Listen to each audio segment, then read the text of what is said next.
nisaikum in irtabtum fa'iddatuhunna thalathata ashhur. Berapa masa iddahnya? 3 bulan. Kalau yang wanita yang diceraikan oleh suaminya yang masih dalam keadaan haid, maka masa untuk menanti dan boleh untuk menikah kembali dengan laki-laki lain itu selama 3 kali suci. Sementara wanita yang bila mana habis masa haidnya, paham ya? Masa haid paham ya? Soalnya waktu saya cuma bingung saja. Apa paham soalnya. Ini masalah wanita. Tapi suami harus tahu. Kapan perlu hal-hal yang berkaitan dan berhubungan dengan hukum suami istri, dengan berkaitan dengan wanita, suami harus paham. Sehingga kalau istrinya punya problem masalah wanita, dia tanya kepada suami, "Bang, ini gimana bang? Ini darah haid kah atau bukan bang? Ini gimana bang? Ini dihukumkan darah istimewa atau bagaimana?" Ini anaknya. Suami harus paham. Sehingga tidak perlu lagi istri kita bertanya kepada laki-laki lain. Sebab hal-hal yang seperti itu tentu sekiranya bisa untuk dipertanyakan kepada yang memang mahram bagi dia atau yang memang berhak untuk mendapat akan pertanyaan itu jauh lebih awal seperti suami ketimbang bertanya kepada orang lain. Tentu dia sedikit malu karena wanita ini punya sifat malunya lebih besar daripada laki-laki.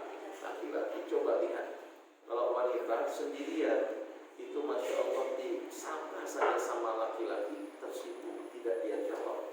Tapi kalau berdua mulai senyum. Tapi kalau sudah berlima beranak malu-malu.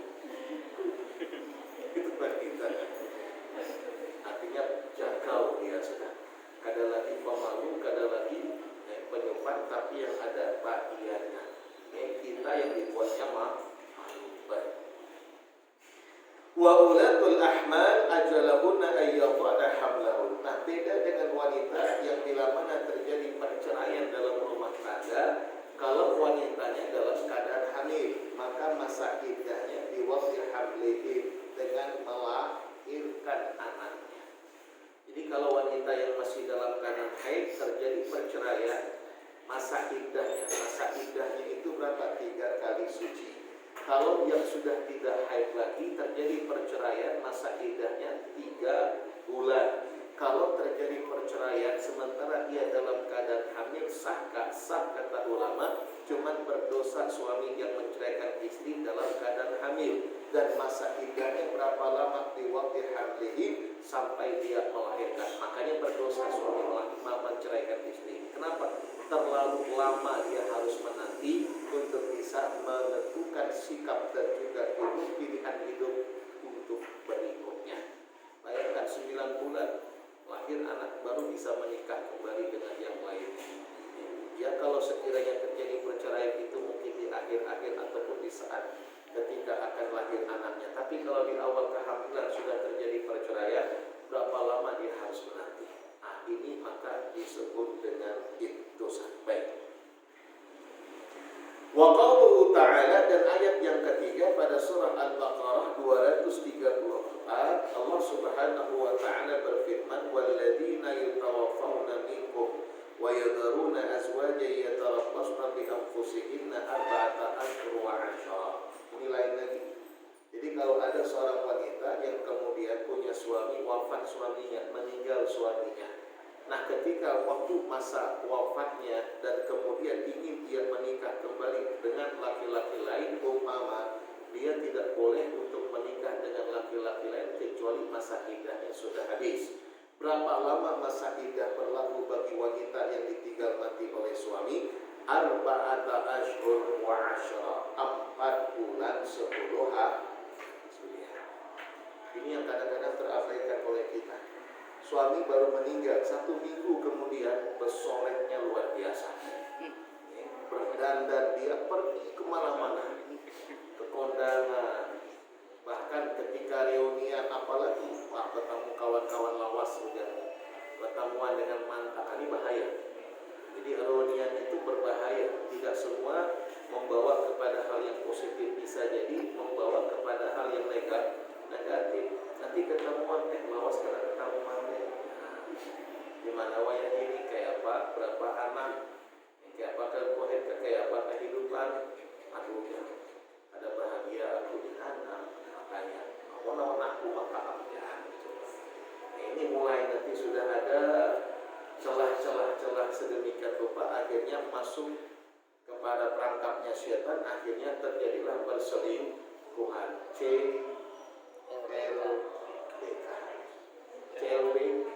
CLBK cinta lama kembali bersemi atau bersemi kembali. Baik.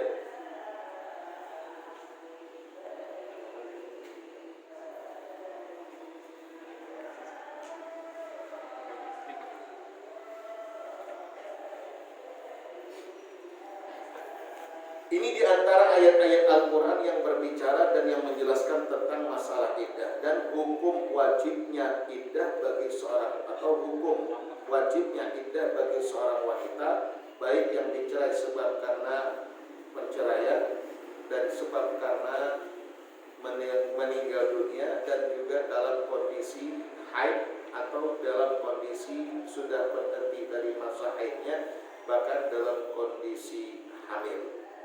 Baik.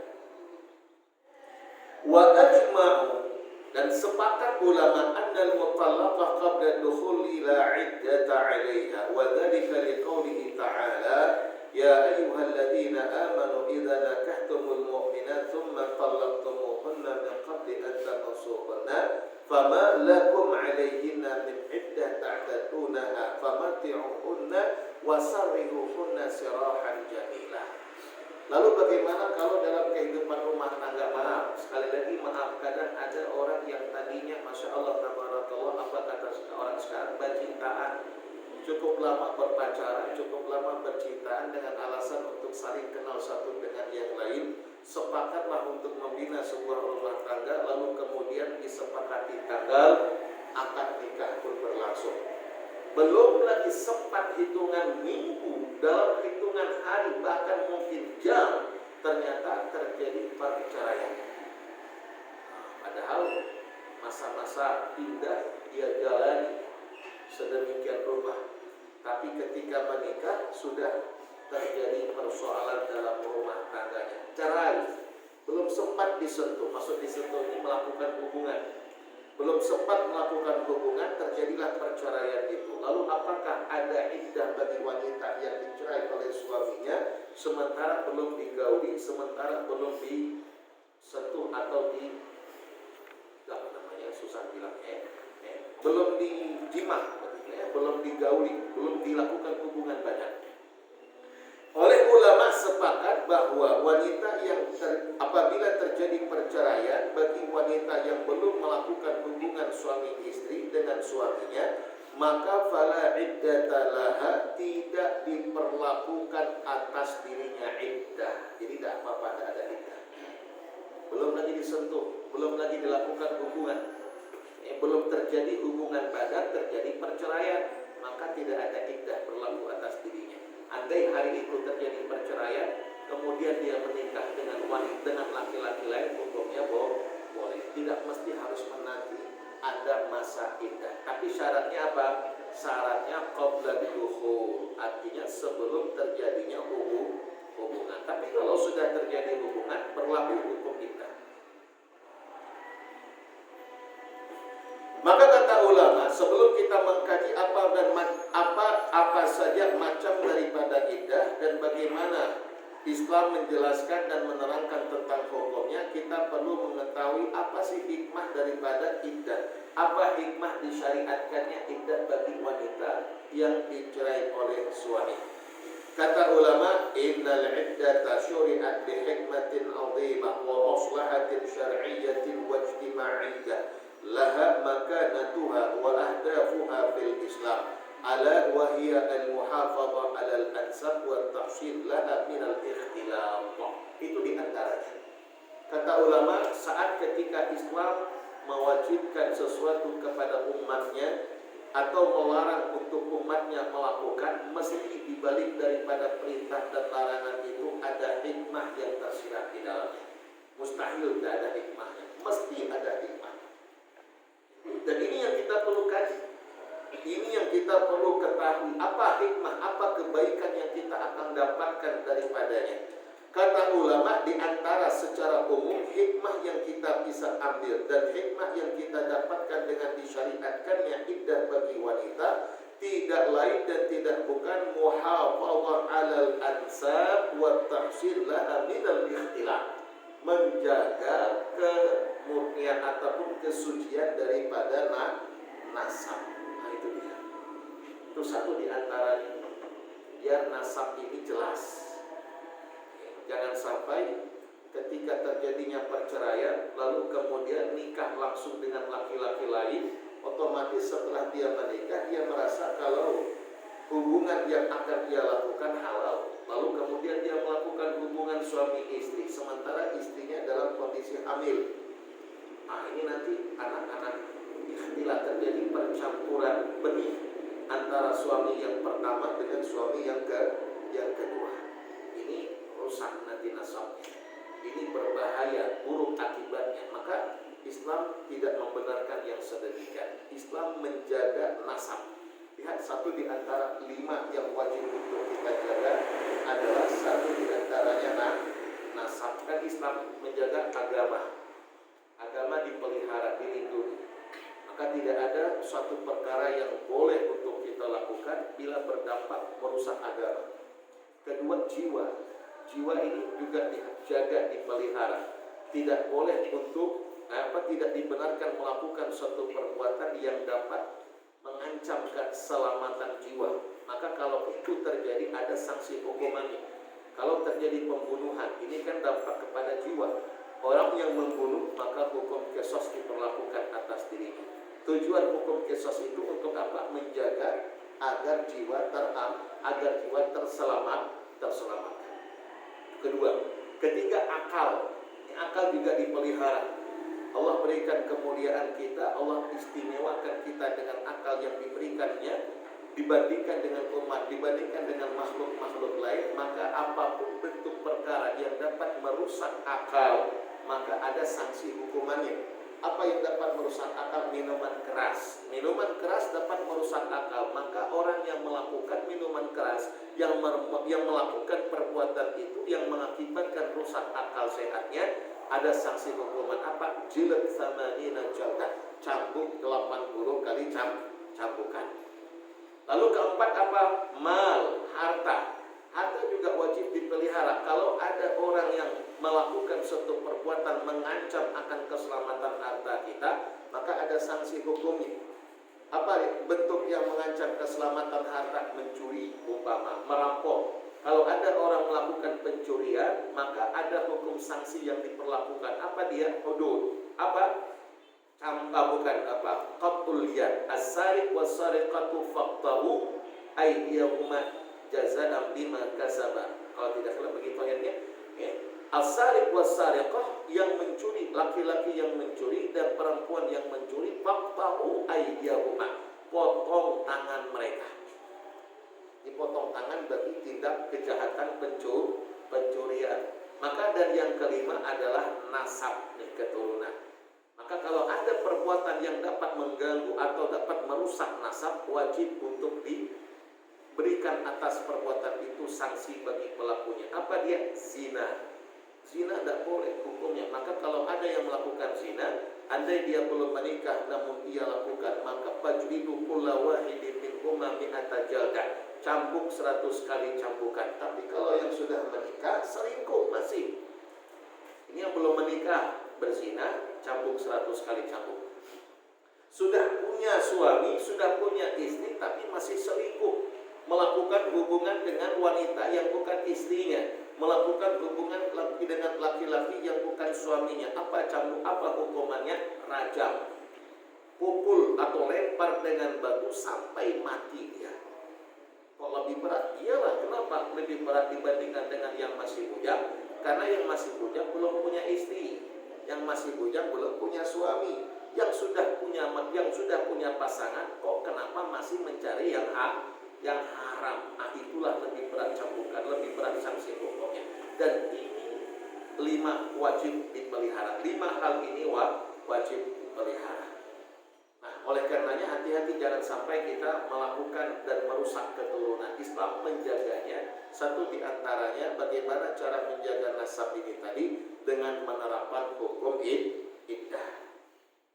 Kemudian yang kedua, ri'ayatul haqqiz zaujain, menjaga hak suami istri. Karena kadang-kadang perceraian itu terjadi lantaran emosi. Ada suatu hal yang kadang tidak senang dan tidak sesuai pada saat itu, lalu kemudian kita marah, lalu kemudian kita menceraikan istri kita, lalu kemudian setelah dalam waktu yang cukup lama barulah ada penyesalan di antara mereka. Kalau di awal-awal enggak, dan ini pernah terjadi dan saya tidak tahu ada apa enggak orangnya yang pernah datang ke rumah, lalu kemudian menceritakan perihal keadaan rumah tangganya. Ustaz katanya, saya datang ke sini ada hajat. Hajatnya apa? Hajatnya bertanya hukum. Hukumnya hukum apa? Masalah apa? Masalah keluarga. Apa yang terjadi dalam kehidupan rumah tangganya? Kata yang bersangkutan, kami terjadi perceraian atau istri saya ceraikan. Kebetulan yang datang adalah suaminya. Saya menceraikan istri saya sebab itu pun karena si istri yang memintanya. Maka salah para istri, hati-hati jangan memancing kemarahan suami. Ceraikan aku, ceraikan aku, ceraikan aku. Jangan aku, ayo ceraikan. Nah, jatuh tolak satu. Itu yang terjadi dalam ini orang, dalam kasus rumah tangganya. Dia minta cerai. Apa penyebabnya? Sebab bertengkar tadi. Kenapa bertengkar? Karena urusan anak. Jadi anaknya kebetulan di usia 2 tahun. Setelah dia menikah, Allah titipkan dan amanatkan seorang anak di usia 2 tahun. Ini kan masa lucu-lucunya, banyak tingkahnya. Sang ibu tidak puasa, tidak sabaran, sehingga asal ada anaknya melakukan suatu perbuatan yang mungkin menurut sang ibu ini di luar batas kewajaran, lalu kemudian dicubit dan dipukul. Pokoknya ya bahasa kita macal banget, nakal banget. Begitulah sang ibu ini tidak sabaran orangnya, tidak senang mungkin melihat anak-anak itu gesit dalam gerak-gerik dan seterusnya. Akhirnya dicubit, dipukul, nangislah anaknya. Lalu sang suami tidak terima. Jangan dipukuli anak, jangan dicubiti anak.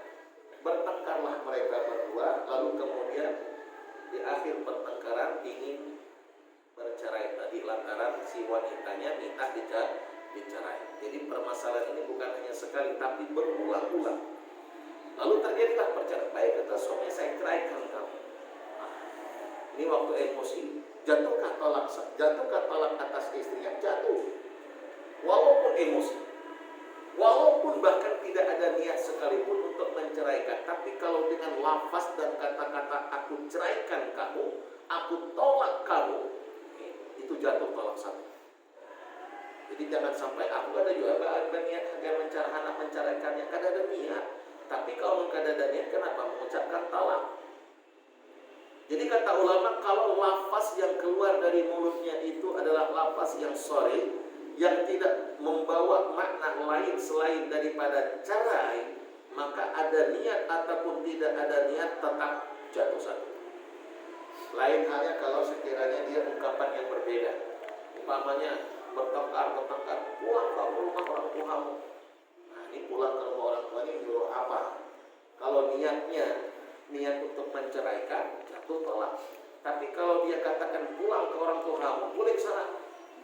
Bahasa kita lah ya, boleh sana ke orang tua sana. Tapi untuk biar supaya mungkin agar ada suasana baru, jangan sampai yang ada hanya bertengkar aja setiap hari. Kita boleh kau ke sana orang tuamu. Biar kita berpisah dalam waktu beberapa hari, biar kamu punya pemandangan yang berbeda, biar kamu bisa melihat kabun, biar supaya melihat Allah ilalang dan seterusnya lah. Pulang ke kabun sana. Kalau di kota ribet dan seterusnya, tujuannya bukan apa? Untuk ganti suasana, tidak menceraikan, itu tidak jatuh.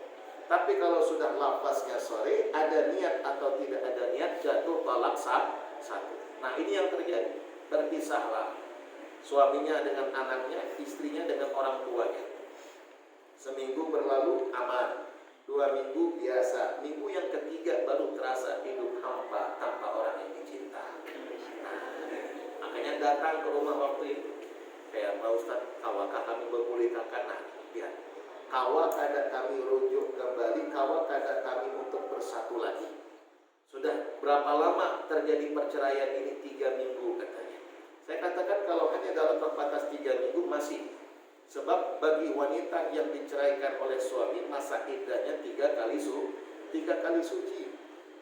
Tapi ingat, tolak raj'i hanya berlaku 2 kali. Kalau sampai 3 kali, yang ketiganya kada kawa lagi berpulih kakak.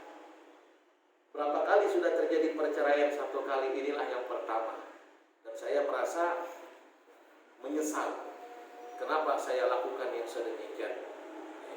Memang waktu itu marah sih marah, mangkel sih mangkel. Tapi ternyata, ya itu tadi, kada nyaman, serongan.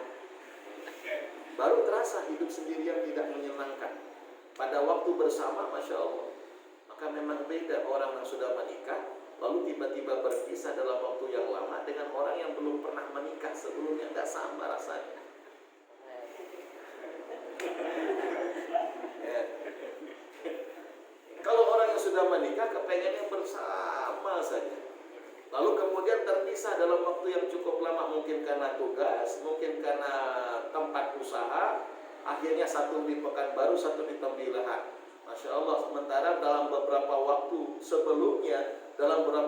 sebelumnya hidup senantiasa berdampingan, kemana-mana, berdua-duaan, Masya Allah. Lalu berpisah karena urusan kerja, berpisah karena satu hal yang mesti harus tidak mau tidak harus mereka jalani. Itu memang terasa luar biasa.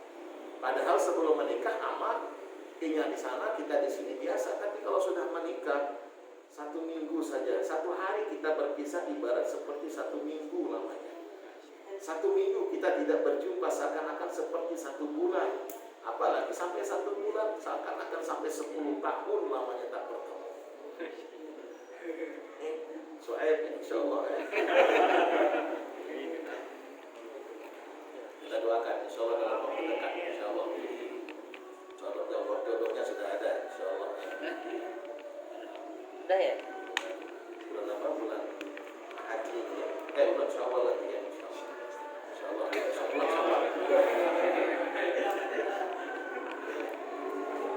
Baik, kita katakan masih 3 minggu, silakan dulu.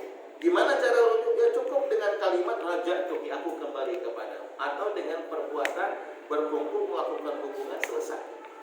Tapi kalau habis masa iddah ingin kembali, maka wajib akad ulang. Tapi kalau belum masa iddahnya habis, baru silakan langsung untuk kembali. Baik, apa hikmahnya? Jadi hikmah yang kedua tadi apa?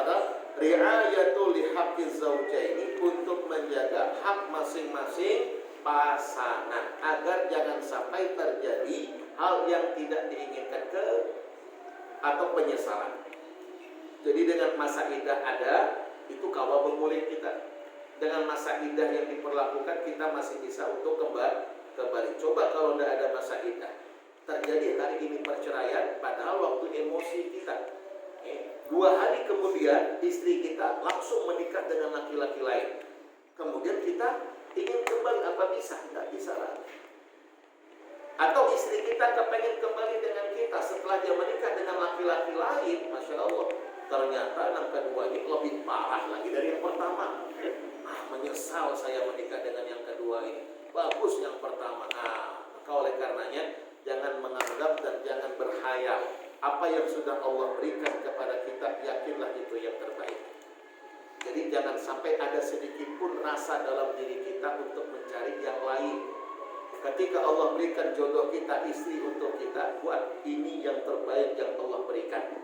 Karena kita sudah melalui istikharah, karena kita sudah melalui musyawarah, yakin kata Rasul, ma khaba man istahar wala nadim man istashar. Tidak akan merugi orang yang beristikharah dan tidak akan menyesal orang yang bermusyawarah. 2 tahapan ini sudah kita lakukan. Allah berikan jodoh kita, yakin ini yang terbaik. Jangan berandai-andai, jangan kita menghayal-hayal. Andai aku lawan dia mungkin lebih baik. Jangan. Kita tidak tahu, jangan kita anggap itu baik. Justru mungkin jauh lebih buruk daripada yang mungkin buruk sekalipun yang kita temukan. Jangan berhayal, jangan berandai-andai. Nauzubillah, yang pada akhirnya kita berselingkuh. Jangan syukuri sudah ada. Ada tapi solehahnya serta bahwa biar kita sama-sama menuju surga. Kan kita pernah cerita ada sepasang suami istri yang wanita cantiknya luar biasa. Pokoknya bungas gitulah. Nang lakinya maka masya Allah buruk rupa. Maka setiap hari laki tadi melihat bininya senang, melihat jadi intinya bininya. Masya Allah hujannya bersyukur benar apa dapat adik kita. Hujan adik, hujan istri, kenapa abang terlalu bersyukur? Iyalah, kenapa kada bersyukur? Dapat bini bungas benar bersyukur.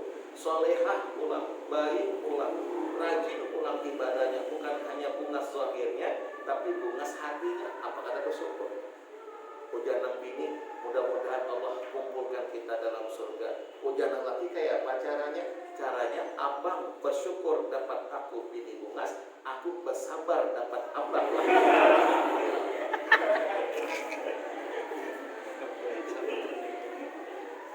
Kan bahasanya kan benar, cuma menyakitkan. Jadi abang bersyukur dapat aku bini bungas, aku bersabar dapat laki kayak abang Mangkuro. Jadi sabar dan syukur itu kunci surga.